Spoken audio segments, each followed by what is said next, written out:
Record, so it's wicked, man. Jeez, like, cool. You're looking very fresh, man. Like, look at that. Yeah, there's a bit of barbers about. Yeah, bro. Like, I haven't even done anything with my hair. Like, literally, I've tucked it all up into my hat. It's like literally like down here now. Like, it's like some proper Tiger King shit, man. For real. I mean, Joe Exotic wave, yeah. You what? Sorry. I said Joe Exotic, yeah. Yeah. Definitely, man. Definitely. All I need to do is just like lose a few teeth, dye my hair like blonde and some shit. Yeah, I literally just watched that last week. It's crazy, isn't it? It's mad. It's literally like a movie. It's crazy. Yeah. It's like, I didn't think. Yeah, man. I swear Carol Baskin did it as well. Like, yeah, 100%. I think so. Yeah, I mean, apparently, I was reading somewhere that I think there's going to be a series coming out, like all about Carol Baskin and like the kind of theory behind whether she killed her husband or not. Apparently, that's going to be like a documentary or something like that. I don't know how legit that info is, but yeah, I was reading somewhere that they might be doing something. Which would be probably because I'm guessing Tiger King done really well anyway. Yeah, it's just crazy, man. I mean, it's also like I didn't really know too much about kind of like sort of big cat parks like that. Obviously, I have less than that, but it's just like just the whole thing behind it, like buying and selling like fucking tigers and lions and shit. Like, only in America, bro. Only in America. Money, and they go for some mad crazy feet as well, man. Mad money they're going for. Yeah, man. Insane. So yeah, what have you been up to anyway? Like, how's lockdown been treating you? What's good? Oh, do you know what? That's better. Actually, plug my headphones in. I wonder why I can only hear you in like one earphone. Oh, wasn't plugged in properly. Yeah, I was like, well, it's coming out just like one ear. It's weird. But yeah, so how's lockdown been treating you anyway? What are you doing? What have you been up to? Well, it's all right. It's all right, to be fair. Not as productive as I thought it would be. I'm not gonna lie. Yeah. Do you know what it is? Like, I think when they first started shutting everything down, and I was like, all right, is what it is now. Like, I'm effectively unemployed. I was like, all right. Yeah. I'm going to do so much music. I'm going to throw out like a beat tape every like 3 weeks and whatever. And I basically did like 30% on my like to-do list so far. And we're like week 12, 13. I don't even know what week it is. Yeah. I don't even know what day it is anymore. Either way. I don't know if I've even done 25% of what I was supposed to do. But yeah, same. When they said it was going, I said, all right, cool. Gotta do a mix every week. Even if I don't drop it every week, just have it there. Do you know what I mean? Just chilling. Do a mix every week. Yeah, man. I've probably done 2 or 3, including this. Yeah, maybe 3. And like the things I've planned, a lot of them, they're all in my head. I just haven't gone into that. Just chilling. Yeah. Same. You know what I mean? But, so I mean, I think like the kind of benefit out of this is that, like, I mean, I know like we're in the clubs, like, Thursday, Friday, Saturday. I know like you as well. Like, I mean, a few others, like we're doing 2-3 gigs a night. We're starting at 9, ending at 4. You've got obviously like travel the way back to West. I've got to travel back to Essex and whatnot. And it's there's you have no free time. Let alone other commitments during the week and stuff. So I think it's been good to actually have the downtime to really kind of sort of chill, like actually catch up on sleep and eat well and all the other bits and pieces. I've been definitely eating a lot better and working out a lot more than what I normally 100%. You know what I mean? But at the same time, it's also very hard to stay motivated at the moment. Do you know what I mean? I think like a lot of DJs are in the same boat, and especially now that everyone's doing a live stream.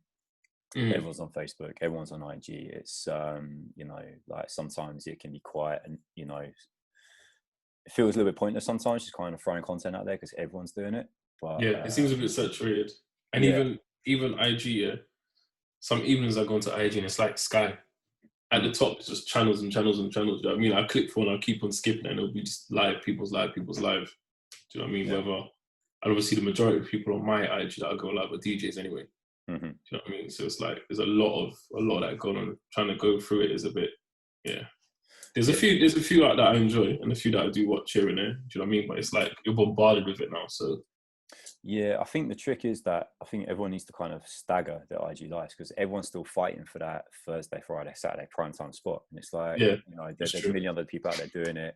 Yeah. You've already got like Silk Continental GT, a couple others in the UK, and you've got like your D-Nices and Vices and everyone, you know, in the US, like running things on those time slots, you're not going to compete. So, you know, unless you either come and, you know, you're playing like a specialist genre, or you're doing something so far removed from what they're doing, you know, people really should start kind of experimenting with, you know, daytime, you know, Sunday daytime, even like, you know, early evening, midweek as well. Because it's not like anyone's got places to go.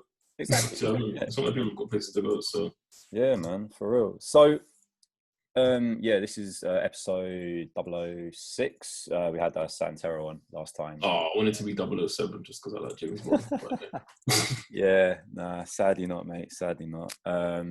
It's all good. But yeah, so obviously I had Santero on. We did like some kind of crazy experimental, just like a bunch of like random ass tunes that we kind of liked and put together. So it's so different to this. Obviously we brought it back to kind of R&B for 006. But one of the good things about this podcast is like, obviously I get to, you know, chat to my friends, get to chat to my peers, you know, kind of keep up to date with everyone, and obviously put out good content. But it also means that I get to really kind of talk in depth to people about kind of like their come up as a DJ and how they got started. And like occasionally, like I'll kind of be chatting to like you in the club and be like, oh, you know, but I never really get to kind of sit down and have like proper in-depth conversations about, you know, thoughts on music and how people get started. And you know, it's mad because like I was trying to think like the first time that we properly first met, and I want to say it wasn't actually Faded. I want to say it might have been like one of Simo's parties, you know, like oh, wasn't it?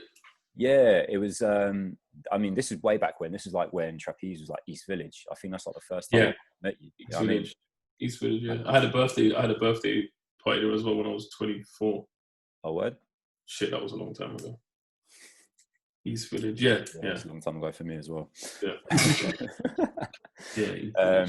Yeah, man. And I remember like Simo introducing me to you because up until then, like I was doing Faded, and I think maybe like I mean I think I did like the second or third of a Faded. That's when I first kind of sort of joined the squad and was like DJ for Matt and Taser. And I think obviously we must have been on lineups, but kept kind of missing each other. Yeah, for sure. So I definitely would have seen you. Yeah, so I think that's the first time we proper kind of connected, and I think we're just kind of talking about, I'm pretty sure something like Dipset related or something. I think we're just kind of sounds about right. Yeah. That sounds right. So yeah, and obviously you kind of been working together ever since in that. But how did you first get into DJing? What was your kind of entry point into the game? I'm trying to think, how old was I? Probably 14. Maybe 13, 14. What year would I have been in? I was definitely in high school. Yeah, I think about 14-ish. So just literally collect CDs. Okay. That was what I was doing, collecting CDs, albums, about a lot of singles. Just playing music in my room. Then my dad bought me some CD player. I can't even call it a mix. I don't know what it was, but it was 2 CDs in each side anyway. And I think it had a crossfader as well. Yeah, it had a crossfader as well. It was some sort of CD player anyway. So I just used to play music from that. And then I was always playing music. And my auntie one time, the thing is, there might be one before, but the one I remember is my auntie. She said her friend's daughter was having a birthday party. Okay. And she needed someone to play the music. So I bought like my CD case, which I can't remember how many singles were in there, not that many. So I mean, CDs, I just put them down there, plugged in, and then just played the music at the party, and yeah, that was it. Sick. Then I guess from then it kind of started up. But like everyone in my family collects music. Do you know what I mean? And a lot of DJs as well in my family, sound systems. Like my grand uncle used to play, but he was the one of carrying the sound system into the club. Do you know what I mean? And record crates into the club. So grand uncle, like 2 or 3 of them used to collect music. My dad as well collects music. Still up to this day, he's still collecting vinyl. Do you know what I mean? So it's just like, yeah, it's literally just embedded sort of in the family. I always say I never chose it. Just, I don't know. Just around it. And yeah. Sick. So what were you collecting? What were you kind of playing when you I was collecting R&B and hip hop first on CD. R&B and hip hop first on CD. but my household was full of reggae, dancehall, and soca. Sick. But back then it wasn't. But back then I wasn't buying it on wasn't buying it on CD. And to be fair, most of the people that was playing that sort of music in my house, it was either on vinyl, so it was like 45s, or it was like copied CDs that they bought from like the market or stuff. You know, like where they'll put all the rhythms on there. Like the green sleeves and stuff, because the CD shops I used to go to, you couldn't go and just go get a green sleeves CD. Do you know what I mean? The best you get is like maybe like a reggae gold or whatever, and it's got a lot of the cuts on there. Yeah. So I never really had those on CD too much, but yeah, it was hip hop and R&B mostly that I collect. Yeah, more than anything else, I guess. Yeah, it's dope. It's a weird one as well, because I think like with, like you were saying, like with the like rhythm compilations and stuff, like it's yeah, I mean, obviously I collect 45s, and I've been, collecting 12s like for a long time. But when I made the move over to like Serato, I was like, cool, let me just like try and hunt down like these like CD compilations and stuff. And like some of the stuff that only came out on wax and never actually made it onto CD. Like a lot of these cuts, it's crazy, man. So it's I definitely spent like a good few years like either digitizing stuff like to MP3, or having to like kind of track down like all these tunes and that, man. It's mad. But yeah, so I was going off on a tangent there. No, it's true. No, but yeah, that's probably why, like, a lot of them, like I said back then, a lot of the tunes I knew and heard like on a daily basis. But in terms of just going to just going to the shop, just a normal CD shop, you know what I mean? CD store to try and get them, you couldn't get them. But then when I go to like shops in my ends, like CD shops and stuff, in my music shops, man, you can get them kind of on CD, but they'll be copied ones anyway. They wouldn't be. Do you know what I mean? They're legit copies. Did you start collecting 7s and 12s as well? Were you literally just like, do you know what, I'm gonna stick with CDs? And I literally just started on CDs. Started on CDs. I bought a couple vinyls. I just gave them to my older stepbrother because he used to play vinyl. Okay. But more of just like in his house. But he never really played out anyway. He was just a music collector and kind of played music. So then I would play. I would use his vinyl. I mean, I would use his vinyl, because I remember like the different sort of vinyls, the limited edition ones. You got the clear ones, the different color ones. One I remember, I think it was Little Kim Candy. I think he had the pink one. Do you know what? I think I might have that. Where is it? I think I've actually got that shit somewhere. Hang on. Yeah, I remember that one. Yeah, I think it was Foxy Brown, actually. Foxy Brown Candy. Wait, sorry, Foxy Brown and Kelly's. Yeah, sorry. Yeah, 2 secs. Hang on, I'm actually going to dig this shit out. That is terrible. Do you know what? I might have actually got rid of it, so I don't think I ever like played it. No. Hang on. Thing is, I don't even really play it myself either. That's it. How can I get the artist from? Edit point. Yeah, see. No, I think I got rid of it in the end.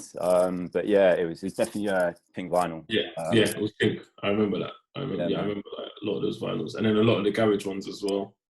Same. Most of the garage I played was his vinyls.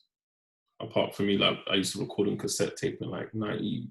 I used to record garage in like '98. Put the tissue on the bottom of I think it was the top with the cassette and tape over stuff. Yeah. That was the vibe. Yeah, man. It's hard for me because obviously, like, I'm still based in Essex, and being up here, like, especially like north part of Essex, you don't really get pirate radio too tough. So it's either like kids that had like relatives in London that would go down at the weekend and either get cassettes and stuff, or they go to market and get some, or they'd like have someone who sends some stuff up. So we were never really kind of taping shit like that on a regular basis. I mean, the best we got really was like what Westwood show on a Friday, Saturday. Yeah. Obviously, I mean, you couldn't even get Kiss until like they got like the signal up here in like the mid 2000s. So we were like really limited, bro. It's mad when you think about it, and like the things you had to do, and like things you had to kind of trade in order to get these tapes and stuff. It's mad. But so obviously you're saying you started at 14, collecting music and that, and then got into doing a couple of parties here and there. When did you then progress to kind of DJ in clubs? Literally the age I was allowed to go to the club, 18. So, I'm trying to. I don't think it was before then. I think it was 18. I know a lot of DJs that were DJing in clubs before 18. mm-hmm. I think actual club, yeah, it was 18. A little bit before then was like more parties and stuff and house parties, those sort of parties where people would run in and people jump out the window. Those sort of crazy house parties. It is, man. Yeah, them ones. Yeah, and the club was literally, yeah, club was 18. Mm-hmm. And like, what kind of events were you doing at the time? Firstly, or most ends ones, or ones in my area. Some of the most hood raves. Mm-hmm. Thinking about it now, but it didn't seem like that at all at the time. Do you know what I mean? So that it was good. It was good. Those are the kind of events where if you can play there, you can pretty much almost play anywhere. Yeah, You know what I was chatting to Complex about this from Deep Clarity. I I had him on like for episode 4, and yeah, we're both talking about he obviously like came up like through sound system, and was doing like a lot of yard parties, and he's saying that like those are the type of parties where if you're not on point, like you're out and out getting booed off, and you know what I mean? And he was like saying it's like definitely like one of those environments where if you can kill it there, then yeah, you can DJ anyway. For sure. I mean? For sure. Like if you can do it there, then because like after that, when I started doing some different events like in city and stuff, I was like, this is light. Do you know what I mean? This is light because like when you go, and I don't know why, I don't know how it is, or I don't know why it's like that, but like the ones in the ends, the DJ before you, no matter what time you're gonna play, he's just killing it all the time. Mm-hmm. When you're going, you'll feel the pressure already. Do you know what I mean? Yeah. And that crowd is unforgiving. Yeah, man. Even though most of them are your friends or you know them, if you play whack, they will just hug the wall and you'll just be like, oh shit. Do you know what I mean? Yeah, man. That's what I loved about like Faded as well. Like, I mean, even to this day, like I will go on and even though like me, you, Donch, like Snips when he's back in town, and Sarah, like we'll always like kind of chat beforehand and be like, oh, cool, what have you played? Let me see what you're doing. But if they kind of do like link ups with other like parties and you go there and there's someone you don't really know, too tough, and they just like constantly just like shell at everything, especially like I kind of have this like get out of jail card where I know that if I'm going on last and I know whoever's like killing it, 9 times out of 10 I can probably just like reset the rave, play dance, or run it to the end and on Afrobeat, slow dance, whatever. But there's always been those times where I've been kind of caught off guard, and like I've gone in and like for the last 15 minutes they've literally played 30 seconds of everything. It's crazy. And then obviously having to kind of think on your toes and be like, all right, cool, plan A's gone out the window. What else is this guy play? All right, he's played hip hop, he's played this, he's played that. He's basically played like everything for the last hour and a half. Let me, It's true. And I feel that like for DJs, like, you really need to be put in these positions, because I mean, a lot of people kind of come up and it's very easy for someone to sort of go viral, blow, and all of a sudden I start doing prime time sets. But I really think that to kind of get an understanding of like what a DJ is and what DJing is, I should say, and like understanding how to like play a position, also like understanding what to do in these types of scenarios. Like sometimes you have to be like kind of put in these positions, and sometimes you have to flop as well. I think that's where I think those events, those early on events, especially my area, are the ones that kind of showed me certain things, you know what I mean? Taught me certain lessons in terms of like you said, some people will blow quote unquote overnight and then get a prime set in a massive event, which is fine and dandy, which whatever anyone's doing, I mean, as long as they're kind of respecting it, then it's not for me. Mm-hmm. But then sometimes I'll have that, which is great, and then I'll be put in a different situation, a different set, and then they'll just drown. Do you know what I mean? It's crazy. Whereas like these early events that I used to do, I'd be doing anytime, early, late, mid, whatever. Do you know what I mean? 2 hours, 3 hours, 4 hours, 5 hours sets, like literally whatever. So I think those are the times really like where I kind of probably learned the most. Do you know what I mean? Learned the most in terms of experience as well. Yeah, man. Those all night sets are a killer. Like they can be super fun, but I mean, I remember when I first went to like uni, and I was like doing the back room at all like these drum and bass raves in Bristol. So I was just playing hip hop and R&B, and literally like learning how to like hold it down from like 9 till like 3 in the morning. Just on vinyl as well at this time. So this is what, like early 2000s. Mm. Yeah, like it was definitely like a proper, a very, very harsh learning experience. Yeah, Like, yeah, you know, instantly you got through to like 1 o'clock and you're like, oh shit, I've like played all my songs. Right, let me see what's on the B side. Let me like try and play like, I don't know, album cuts and yeah, you know, other bits and pieces and stuff. And like sometimes it's nice to do the whole night because you can kind of do it on your terms, and you know, you haven't got to worry about, you know, like we're saying, you know, like who's on before you or who's going on after you. So you obviously have to like mind what you play, you know, because you know, even though you want to kind of you know, set it off and you know, get a place jumping and that, you still got to respect the other DJs on the lineup, which for sure. I think a lot of people also need to understand as well. You know, it's, even though it's great to kind of kill it and for everyone to be like, yo, you smashed it tonight, it's still a team effort, isn't it? You know, you still need to kind of play your position, and you know, that way that, you know, that way if you're not kind of being selfish, like everyone else gets a chance to kind of represent and the party's dope. But you know, so that's kind of one thing I'm always like saying to new DJs, is definitely like play your position. But obviously, with what kind of sets do you prefer doing? Like, I mean, do you prefer like a warm up or a main set these days? Or in all honesty, I still don't mind. Which is I literally still don't mind. Mm-hmm. I don't mind. I like it's more so I like to have a set that's gonna make sense for everybody.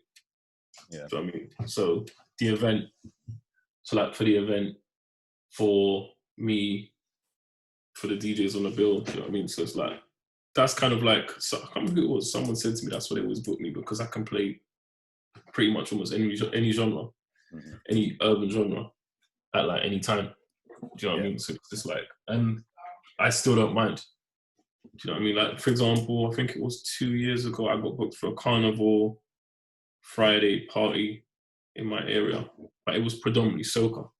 So obviously I wasn't doing the main set. You know what I mean? What and just to clarify, what you're West London, aren't you? Northwest. Northwest. All Yeah, right. Northwest London, yeah, Harlesden. So I got booked for a soca party in Ealing. Mm-hmm. And then I knew already it makes sense for me to do a warm-up set. Do you know what I mean? Yeah. So then I done a warm-up set. Couple girl songs, like old school dance, or just to get, because it's still a carnival party, but the promotions that we're doing are predominantly a soca crowd. Right. Do you know what I mean? So like, in terms of set times, though, I don't mind. Prime time set's cool, closing set. Just as long as, like you said, I think the main thing that a lot of people don't get is to play your position. Mm-hmm. Do you know what I mean? Like I've seen 1 or 2 DJs that's done a couple primetime sets in Shorty, and I've seen a couple DJs that's done warm-up sets where there's like, let's say it's a 300 cap, where there's about 70 people in the rave, predominantly girls, and they've got all the girls singing every word already. Do you know what I mean? Now, for me, I rate both, but if I've got to choose one, that warm-up set is difficult because not everyone can do that. Yeah, for real. I mean, for real. I kind of started doing that. So for me, it doesn't seem like a big deal. But when I compare it to what I see some people doing these days, some of them can't do that. Do you know what I mean? Like the other, like, it was probably last year, back in the last year, might have been last year. I went to an event once, 11:30. I'm hearing Pop Smoke already. Do you know what I mean? I'm like, what's going on? Yeah, most of the people are still outside. Most of the people are still outside, literally. It's only because I was somewhere before and everything finished up early. So I said, let me just go now to this club and just chill instead of going back home or whatever. Mm-hmm. I was there just chilling, do you know what I mean? And anyone that was there was kind of going to the bar. I'm thinking, you've played that song. People need to remember, when you play certain songs, there's a time to play that song to get the most out of it. Yeah. You know what I mean? Because play that 11:30 versus play that 1:30, you're going to see the difference. Yeah, and it's like I'm really kind of against like playing, like if I know someone's already played that song at like say 11:30, 11:45, and I'm on at like, you know, 12:30, 1 o'clock, whatever, and I've like come to rave early to check things out. Like I'm really against like playing it, because again, it's like, I don't want to play it. Yeah, because even though like more people are going to come in and there's going to be more people inside the club that haven't heard that tune as opposed to people who have heard the tune, you still don't want to, for the people that are there and for their benefit, you still don't want people to kind of think that your selection is that limited. So you still want to kind of, but at the same time, there are those kind of instances where you have no alternative but to run that tune. I mean, but sometimes it's like the biggest, if it's like the biggest song out, Sometimes if it's the biggest song out, you know, like I've been in parties where they played a song at a decent-ish time, and then the crowd want it again, and then they play it again like towards the end, and everyone goes crazy like that's the first time I heard it all night. Do you know what I mean? So you get those anomalies once in a while where like the song is so big, like it has to be played more than once. Even though I'm usually against that, but some things are just undeniable. And also, it's like there's like loose rules that I kind of go by with principles, but they're not rigid. You know what I mean? If the vibe is that, then the vibe is that. If everyone is screaming at the decks, yo, play this song again, we're gonna go crazy. Play the song again. But yeah, man. Like you said, if someone plays a song early on, a big song too early, if you play it later on, it's like it loses some of that vibe as well. Instead of getting 100%, you might get like 75%. Do you know what I mean? Whereas if you just hold off until a certain time, you know the crowd wants that, but you're juggling other songs which is still keeping it vibing, everyone's still loving it. And when you play that, it's just going to be a whole different, vibe. For real. I think that only goes out the window with like, I know from experience, like drum and bass raves and garage raves as well, where everyone's got their kind of individual sets. And with drum and bass, it's kind of widely accepted that, you know, with the exception of like garage and kind of quote unquote urban genres as a whole, where there is that structure of like a warm up, a peak time, and a warm down set. Drum and bass raves, they'll just go straight in from the jump. It sounds like it. Yeah. It's like, I just walk in and just headbutt the bar as soon as I get into the venue. That's what it smells like. Yeah, so some of my best nights out have definitely been a drum and bass raves. Like it's and especially kind of like early 2000s when it was getting, because I came up like playing hip hop, but also collecting drum and bass records as well. So like all the kind of like Bad Company, like Ed Rush, all the kind of like dark techie shit as well. So going to these raves at that particular time, it was just like so exciting. But and it was like when you would hear like one particular tune, like, and you know, every DJ would play that tune during their set, and imagine there's like 5 DJs on the night and that tune's getting reloaded 2-3 times. Like you're hearing this tune like fucking 20-25 times throughout the entire rave, but it doesn't matter because, you know, it's that's just how it is at like a drum and bass rave and stuff. Different, like, it's different. Yeah, man. So speaking of like raves and parties and that, obviously, like I said at the start, you know, got to know through SEMO, but you know, we've been kind of working with Faded, I guess for what? It's like 8 years now, I think they've been kind of running stuff. Since the first one. Yeah, it's crazy. So how did you link up with Matt and Taser to begin with? I know both of them before then. Okay. Both of them before then, yeah. So actually, I re-met Matthew in uni. And then after like, I don't know how long it was, a couple of days, after me seeing and speaking to him a couple of times, like, I've known this guy before. When I was I think, when was it? Was it maybe year 10? Towards the end of high school, I started playing basketball. I was playing basketball at high school anyway for the team. Then I was off season. I was training with the Westminster Warriors, and then Matthew was there. Matthew was like 14. Okay. I just remember because he was like one of the youngest, but he was taller than everybody else. Do you know what I mean? Because I'm still not that tall, but I was mad short back then. So Matthew was like tall. So then in uni, I said, I know this guy. I know this guy's face. And I said, do you play basketball? No, that's it. Because at uni, he was playing basketball. I was thinking, hold on, I feel like I know this guy's face. And he plays basketball, so I thought, cool, it's him. Then he done a couple of events himself. I think it was a couple of talent shows and stuff, and he needed to DJ for it. So he knew, I think I was DJing from before then. Plus, I was doing a couple of stuff at uni. Taser, I knew from before as well. Taser was doing events from before. Taser's from my area. So I used to DJ at both of their events anyway. Okay.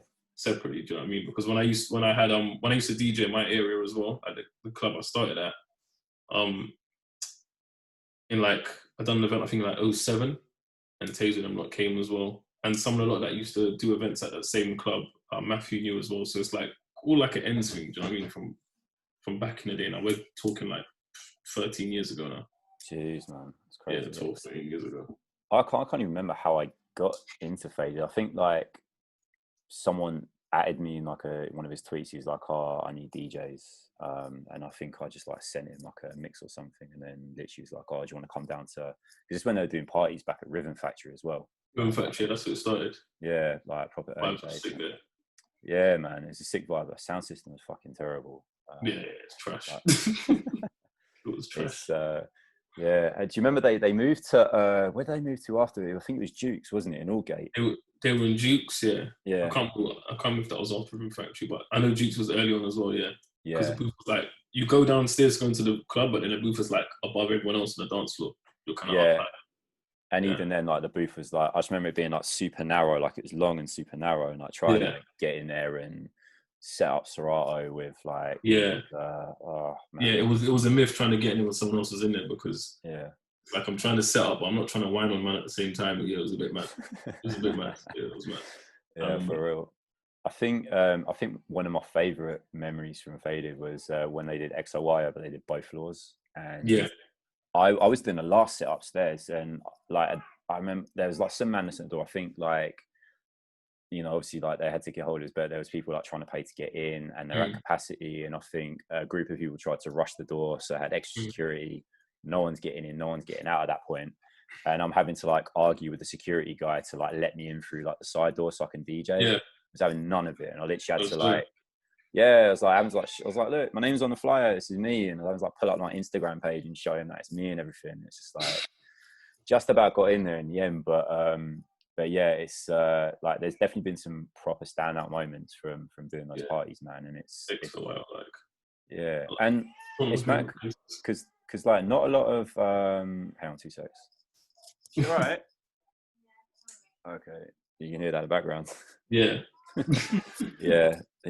Joys of being a parent now. It's fun. Yeah, man, it's crazy. XOY was a vibe though. I do like XOY. That's one of my favorite places down. Especially downstairs. Oh, especially since they moved the booth as well, because it used to be on the stage, didn't it? But they moved it like to the side now. I think like a few years back. But sound system's always dope in there. I remember I did the Coronet when they did a couple of after parties one time. That was that was interesting. Coronet was mad. Yeah, Coronet was a big venue, man. Sometimes I prefer smaller venues though. I'm not gonna lie.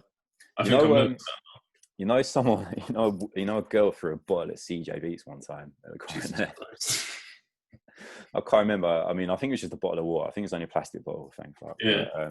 But yeah, I think I remember him like coming off like looking really flustered. I was like, what's that? He goes, some girl just threw a bottle at me. She threw a bottle at one of the nicest DJs around.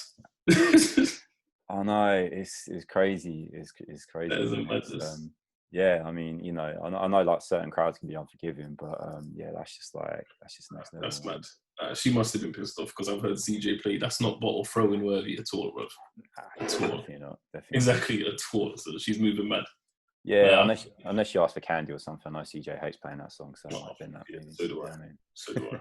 There's a few times people have asked me that, and I've got out of it. Like I've just kind of ignored them and then played other songs to just get them moving. And then there's other times where everyone asks me for it like at once, and I'm just like, okay, cool, I'll play it. But majority of the time, I'm just like, I'm not trying to hear this right now.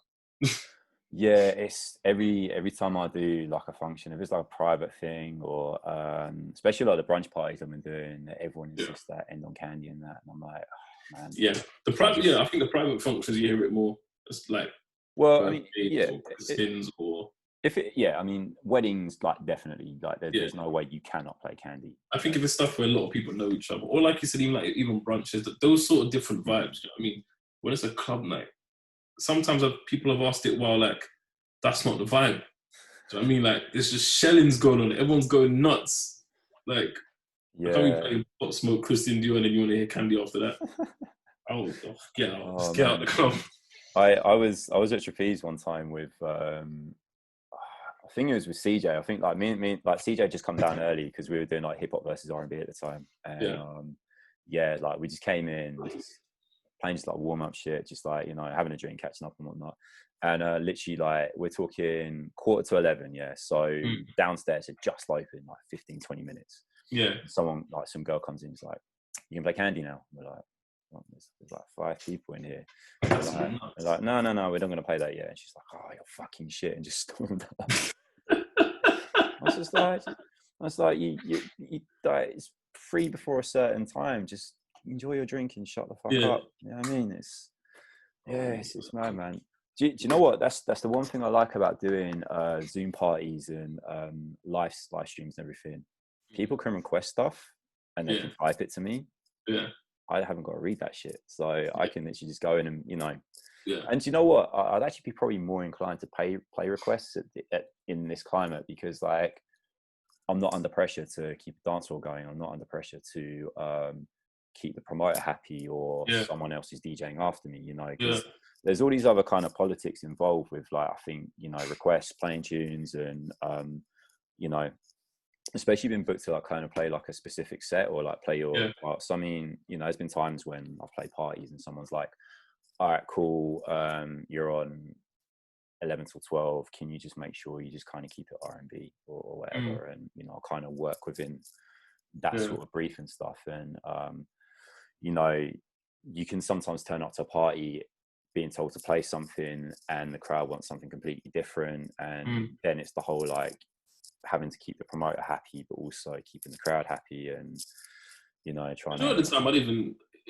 majority of the time in those situations I'll just change what I'm gonna play. Majority of the time, I'm not gonna lie. I think, and also I don't come across a lot of promoters.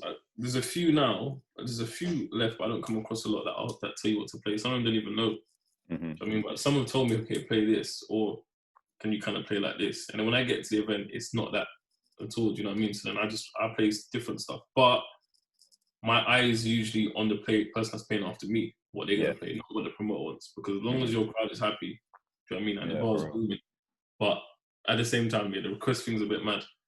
I didn't get like this whole stigma about no requests until like maybe 2-3 years ago. Because before then, I even never used to get requests. Because I don't know, apparently my face just says don't talk to me. I'm not sure. Or the requests I used to get made sense. But when I started getting the crazy ones, do you know what I mean? Like, you're closing down the event, you're closing down the dance, it's the last half an hour, you're smoothing out, and someone says, can you play Travis Scott? It's a bit mad. You know what I mean? So it's like, it's only like last couple of years now I realized that a lot of requests, people aren't reading the room, they just literally want to play a song for themselves. You know what I mean? And it's just, it doesn't work. They don't understand. Like, it will just mess up the whole vibe. Yeah, for real. And I think I mean, I'm not so like the whole request thing. I think really it's just become the kind of attitude behind it. I mean, you know, not to kind of like say, you know, it's all these young people. It's not, because it comes from all different ages, believe me. For sure. You know, for sure. So you know, like the woman who told me, oh shit, for not playing Candy was clearly like in her late 30s, believe me. You know what I mean? So yeah, but it's like the whole kind of attitude, I think, in entitlement behind requests, that's the thing that kind of bugs me, because it's like, all right, cool, you want to hear something, but like you're saying, you know, if I'm playing Pop Smoke, Dior, like, I can't go and play Ashanti and Ja Rule straight after. It's like there needs to be some kind of, you know, it needs to make sense musically and vibe-wise as well, in order for, like, you know, it to fit in. For sure. But I'll be honest with people as well. Like, if I'm closing and it's like the last 20 minutes and they're asking for some mad shit, and, you know, I know it's winding down, people leaving, people getting the, you know, last couple of drinks and just chilling, I'll just be upfront with people and be like, look, I'm being really self-indulgent and playing only what I want to play right now. That's it. And for the most part, they're actually kind of cool with it. Like, all right, cool, fair play. I can't say anything to that. Sometimes you get someone who want to kind of like argue their point, and then I'll just kind of be, I'll just go away. Yeah, see, that's the part that's long. Sometimes I'll give a one line, like I might say, no, I'm not playing that, or the DJ after me is gonna play that. Do you know what I mean? Or they're gonna play it a little bit later. Or sometimes I even say let the dance warm up a bit. Do you know what I mean? Like, yeah. Or if I'm doing like an all night, and then, you know, it's like 12 or like 11:30. You can see the dancers warming still. And you're asking for like some crazy like upfront dance, or do you know what I mean? But I'm just saying, let the dance warm up. Do you know what I mean? If I play Ding Dong Fling, no one's gonna be flinging shoulder right now. Everyone's at the bar. So sometimes I'll give the one line, and usually they take that. And the weirdest thing is when people, 95% of the time, if they ask you for a song at that moment in time, if you don't play it then, or even if you don't play it all night, they'll usually still dance everything else anyway.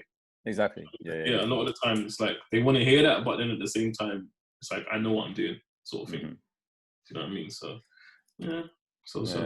For real. But nice. Have you done any kind of online parties yet, like Zoom bookings, or you know, I haven't done live streaming? No? I've done one live stream, but that was like coinciding with an event we actually done at Empty Club a couple of weeks ago. Yeah, done it a couple of weeks ago. I've had a few people ask me recently, like, the last couple of weeks actually, if I'm gonna go on live.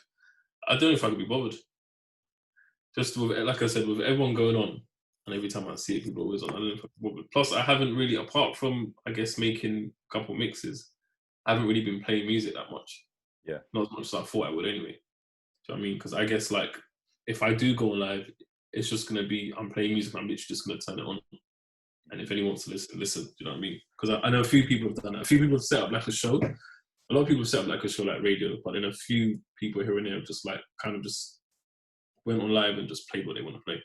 Yeah, I think that's the best kind of way to do it, because it's like, you know, especially with like what's coming out and what's getting released at the moment. I mean, artists have still got release schedules, so things are still coming out, especially like kind of things that are like club orientated.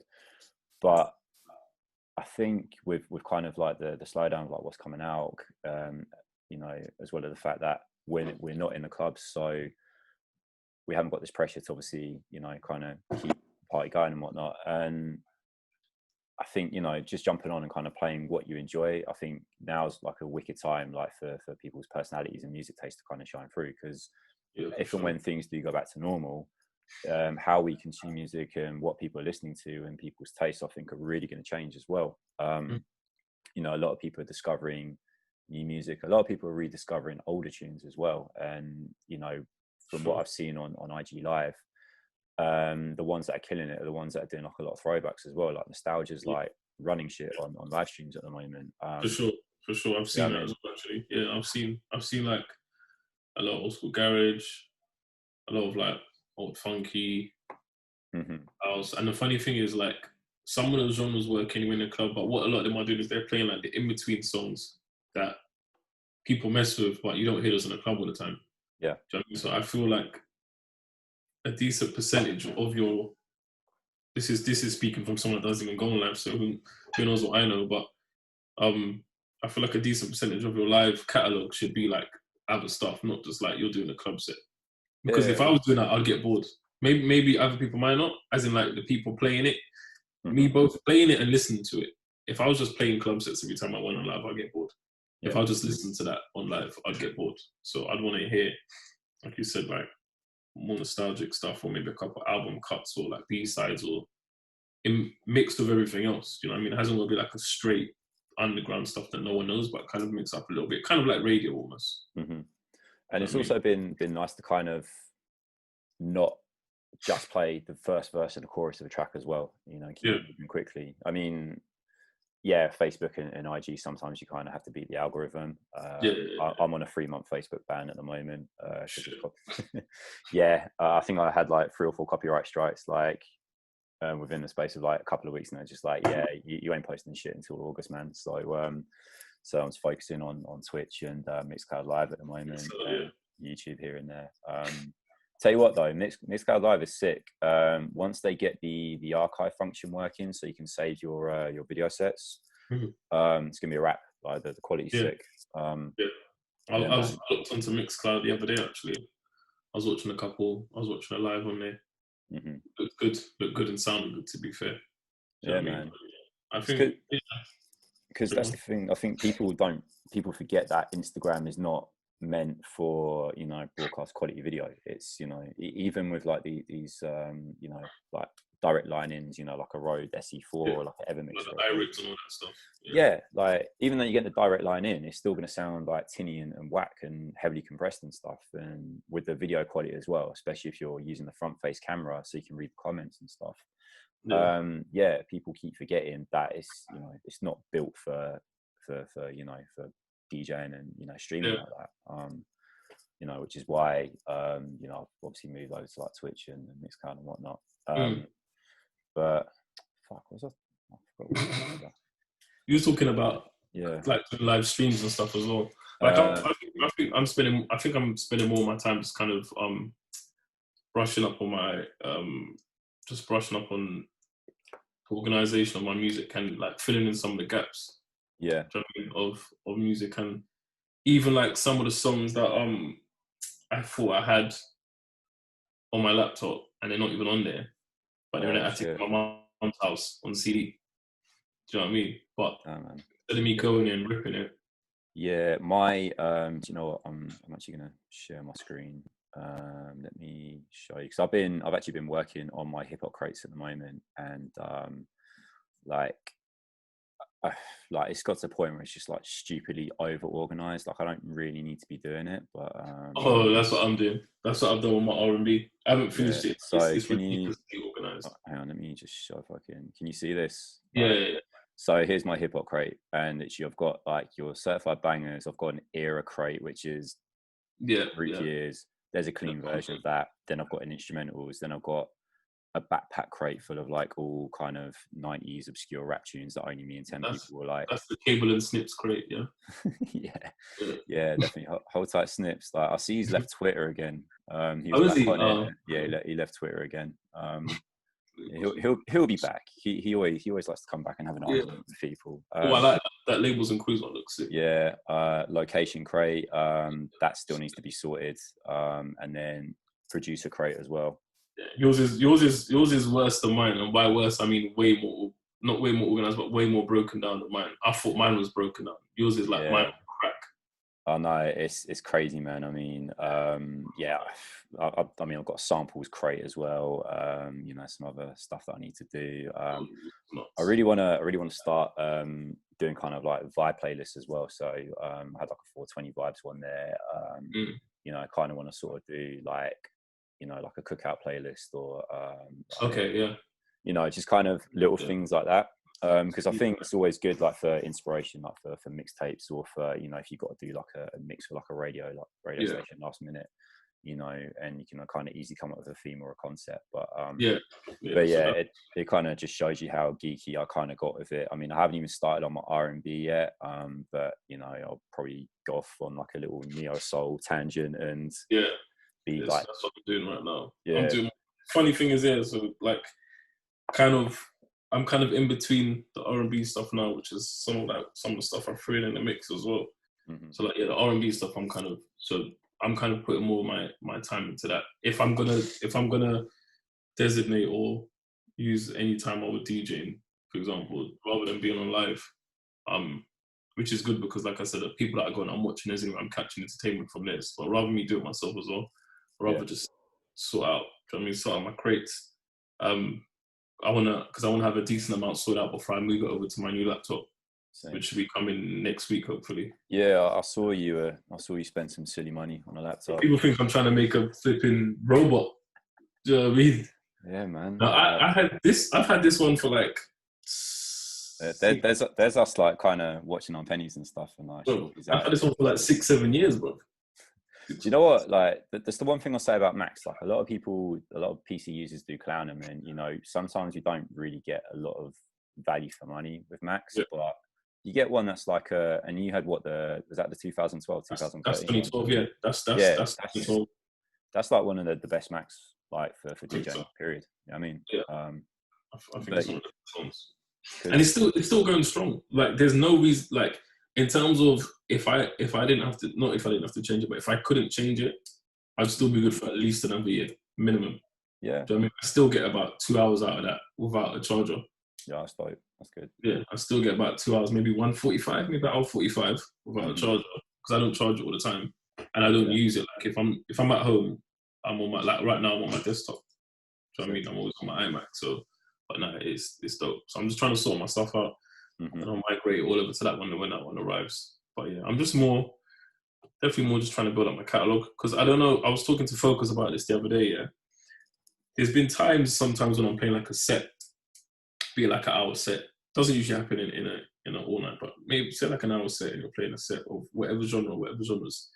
There's sometimes I leave that dance and everyone like the set, done my thing, blah blah blah. But sometimes I leave that dance, I'm thinking, I feel like I've played those songs like the last time I played out. Yeah. Do you know what I mean? And I know there's more in it. I know there's more in that crate. CD days, at least, I used to go, when I go for my CD pouch, sometimes I'll get on something and stop and be like, yeah, I'm going to play that. Didn't think of playing that. But now I feel like everything's just lost in the abyss in my Serato. And I feel like those need to be put into crates. And then, like, when I feel like I want to change it up, I can look in a couple crates and say, do you know what I mean? Yeah, I think it gets really overwhelming with Serato because, like, you know, as you know, we can have like 20. I mean, I know people got like 50,000 songs on their laptop, and it's. I'm saying, bro. So it's like. Yeah, and it's, you know, and we're all guilty of it sometimes, but sometimes you're guilty of like playing the same rotation for a while, a few new bits here and there, maybe like a few like older bits you're kind of draw for, but for the most part, you've got like your kind of staple tracks that you'll play, peak time, warm-up tracks. That's the thing, for sure. And it annoys me. And the maddest thing is like, some people, I guess, would only change that up if they realize it weren't working anymore. Do you know what I mean? When I'm doing it's working and no one's complaining, but in my head I'm complaining, I'm like, nah, got to switch this up. I don't want to be in a dance and someone in that dance knows like the next song I'm going to play. Yeah. Do you know what I mean? Because a lot of the time I don't even know the next song I'm going to play. But if there's a couple sets where I feel like I'm playing too much the same, I've got to switch it up. So hopefully like these crates and this sort of reorganization will kind of help that I can just dip into someone, even if I change up, do you know what I mean? A little bit of the set needs to be done. Yeah, I was thinking about, obviously I'm going to go in and still do super kind of, intricate, geeky playlist. I mean, I'm probably going to have an R&B producers crate at some point. I mean, if anyone wants to book me for a 2001 Death Soul set, then they can do, if they want me to play like Music Soul Child instrumentals, I'm able to do that. But yeah, I think what I'll probably do is then have my warm-up main set, and like end of the night crates for each genre, and then every 3-4 weeks just change them up, delete the playlist, start again, and just kind of keep it fresh like that, but obviously still have those kind of specialist crates for each genre.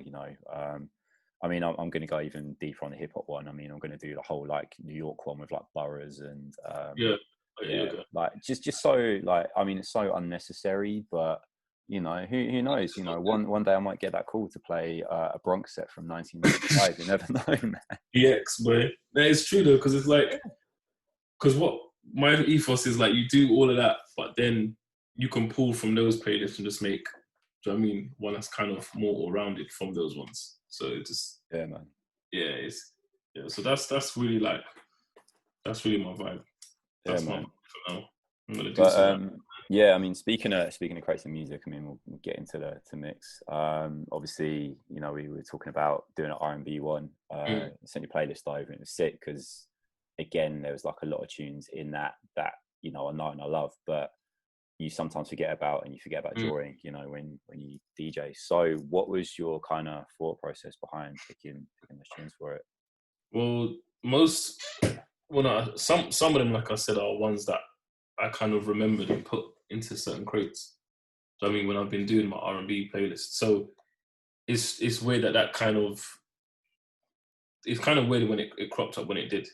You know what I mean? Because it's like I've already been doing that. I've been doing that already. So because of that, I thought, let me just have a look and think what I can do. There's a couple of songs I wanted to put in there that I didn't get to put in there anyway. But I think I'm gonna do like another sort of old schoolish sort of mix. Man, it was refreshing because it's like, again, like we're saying, whenever you hear like an old school R&B mix, from like 90s, early 2000s, it's always the same, like 20-30 songs on that playlist. And like digging through it at the moment, it's like, obviously those 112 on there. I think was it Yvette Michelle was on there as well, I think.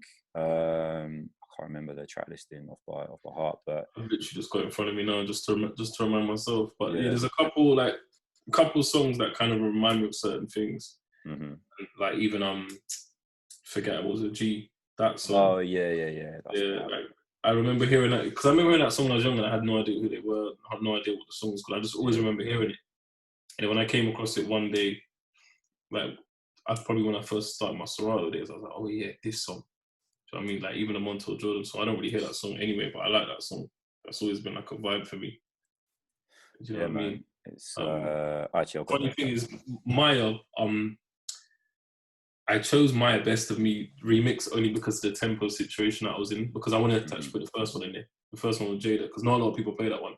Sorry, it wasn't Yvette Michelle. It was the Gina Thompson tune I was thinking of. My bad. Oh yeah. It's bad. Do you know what it is? Because it's that Missy verse. Yeah. That Missy verse. How could you go he? Yeah, she's sick. She's sick. She's one of my favorite artists. Like period. Like Missy's sick. Yeah, so man. I liked it for that. Not gonna lie. Yeah. Have you been following the verses on IG as well?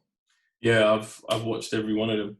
I think the 112 and Jagged Edge one was terrible though. The sound was so I didn't watch that one. I saw the Beanie Man and Bounty Killer one. And, bruv, like that was, I tweeted the other day, like when Showtime Rhythm came on, it was that hit the peak for me. I was just like, the thing is, when prior to that, I think it was a song that Beanie done, and he turned it down and he started DJing over the track.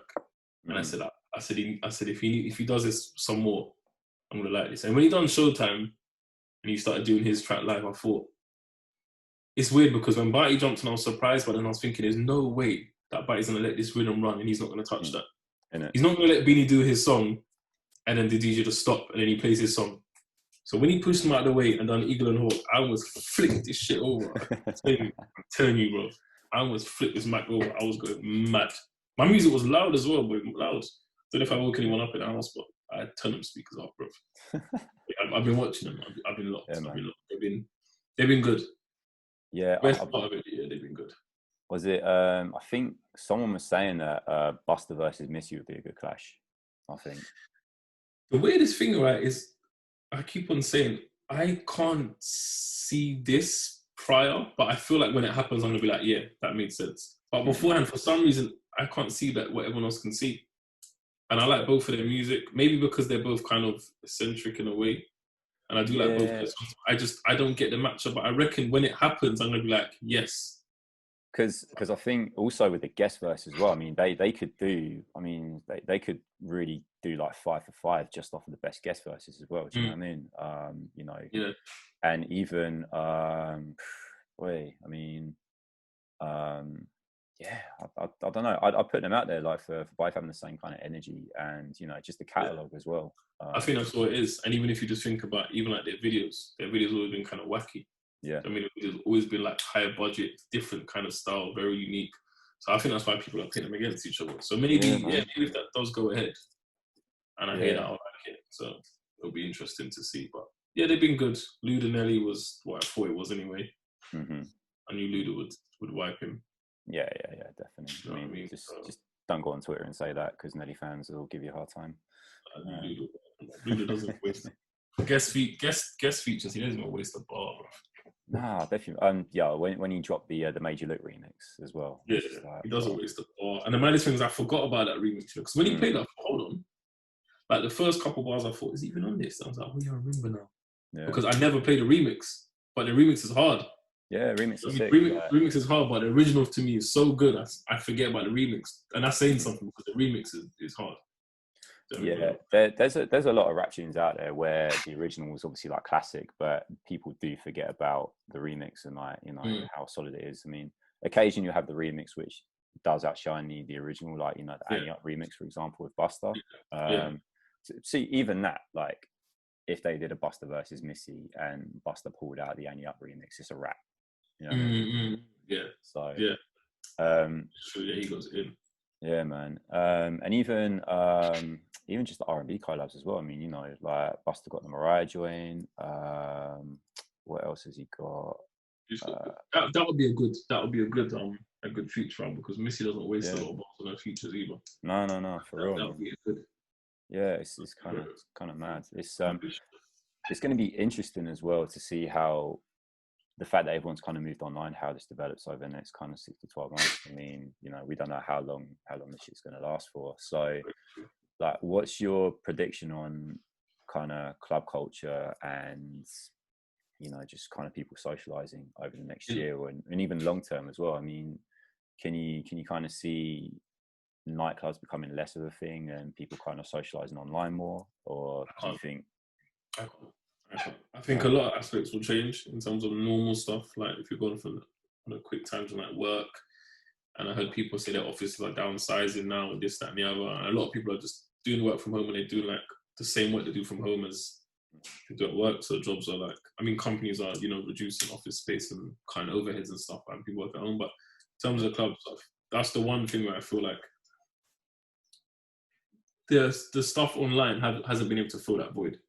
Do you know what I mean? Like I said, people that work from home, they've been able to work from home probably successfully enough, but the stuff from home, people still want to go out. Do you know what I mean? Like anyone I know that's had a birthday during this period, are just like, I can't wait to go and celebrate my birthday. Yeah. So I don't think anything since the dawns of bloody time, people have always had parties. Do you know what I mean? Even if it's been 2 drums around a campfire, there's always been some sort of party. So I can't see this taken away from that at all.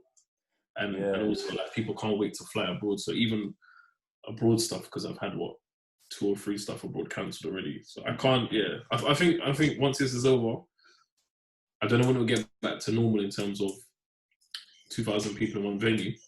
But I think we'll have events starting up probably with lower cap. Yeah, I mean, even if they did have to employ social distancing, I'm thinking like somewhere like Pitch in Stratford, maybe, you know, depending on the weather and the time of year, obviously.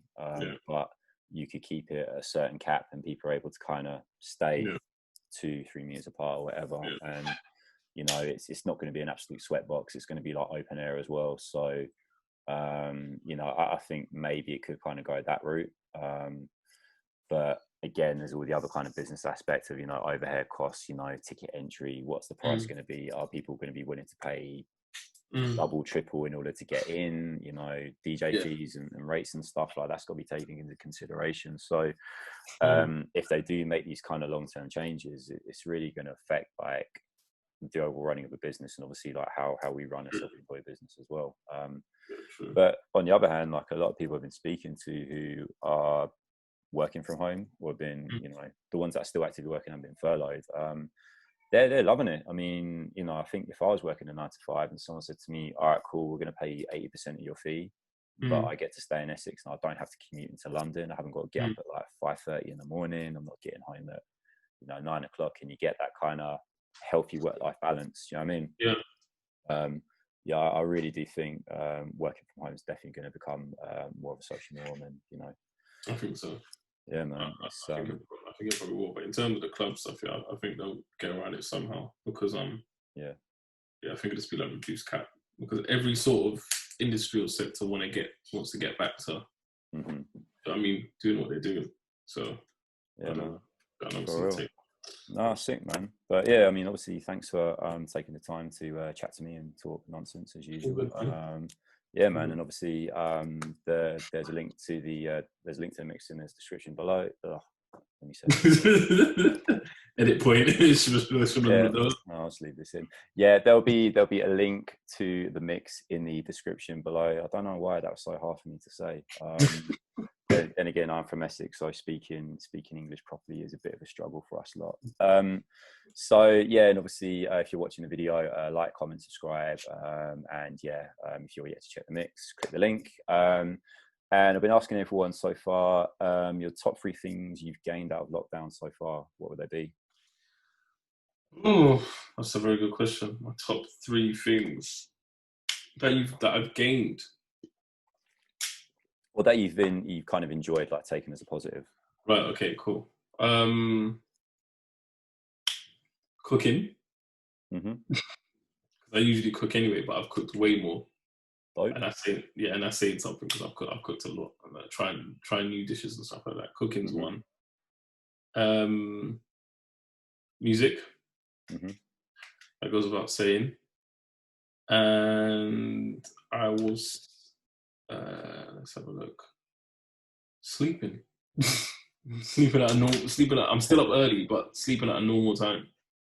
Yeah, it's really like it's crazy. I've been waking up at like, I mean, obviously we've got a little one, so we're up at all kinds of crazy hours and that. But to be up at 8 a.m. on a Saturday morning, and I've gone to bed at like 10:30 the night before, like it's. I can't remember the last time I've done that, if ever. Do you know what I mean? So it's. I'm always up early. Like even if I get in late, my body can't sleep. No, I can't sleep for that long, but my body can't sleep late into the day.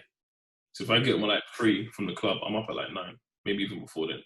And on a normal day, like I've been getting up at 6:30, 7 every day at least. Damn, man, it's crazy. Yeah, at least I think structure. I've had to put structure into these days because there's some days I've just wasted the whole day away. Because it's 5 o'clock now. It's so bright outside. Like there's been times where it's 7:30, and I'm thinking it's like 4. Yeah, for real. So bright. Yeah, so I've had to literally put structure into the day now. Otherwise, sometimes the day will just go by, and like you said, you don't even know what day it is half the time. Yeah, it's mad. I mean, I don't even know what week it is either. Like how long this has been going on for. I don't know. I have no clue. Yeah, it's crazy. But I do feel for the people that are kind of, you know, stuck by themselves. Like I know, like again, there's quite a few people in our line of work that are kind of struggling at the moment with, you know, how they're feeling and that. So, and like I said, you know, part of this was, you know, was kind of, I wanted to do the back-to-back at the Mixcloud studio and film it all like proper and do like an actual professional interview and not on Zoom, even though Zoom's wicked for this type of thing. But it really was for me to just to kind of check in with people and make sure everyone's cool, because, you know, we're all in the same boat. You know, a lot of us have got no income or very little income coming in. So, you know, that top with, you know, the kind of pressure. And again, like, I think with the whole IG live thing, there's been a lot of DJs just jumping on through fear of like not being relevant or trying to stay relevant as well. And, you know, like, I think a lot of DJs need to realize that it's okay to kind of take a bit of a break, and it's okay to take time out. And I think that's a good point. Point. Yeah, I think people are jumping on thinking that as well, like, oh, what if they forget? Do you know what I mean? I'm not going to lie, that crossed my mind for about 5 minutes maybe. Well, 5 minutes I was thinking, but I thought, nah. Like, the people that I know that book me for certain events, they're still doing other stuff on IG right now, and their brands are strong. Their brands are strong, and my brand is strong in terms of, do you know what I mean? I've been in for a minute, so I don't think something like this is going to all of a sudden, do you know what I mean? Mean that when clubs back open, like, get 0 bookings. I don't think so. I think it's, like I said, it's just more, this time is more about like perfecting or kind of brushing up on skills, crafts, music, like everything just as a whole. So when you're back, you're just back properly. Do you know what I mean? Yeah, for real. But, you know, I think that is a fact. I think people do think that, you know, people are forgetting about. I'm just still releasing mixes anyway and just doing what I'm doing. So I'm just kind of doing my own sort of thing and just kind of watching what else is going on. So that's what's up. Cool, man. Wicked. Yeah, wrap it up there. But, you know, it's been a pleasure talking to you as always, bro. You know, and no doubt we'll keep in touch and obviously hopefully see each other in a club at some point soon. It's true.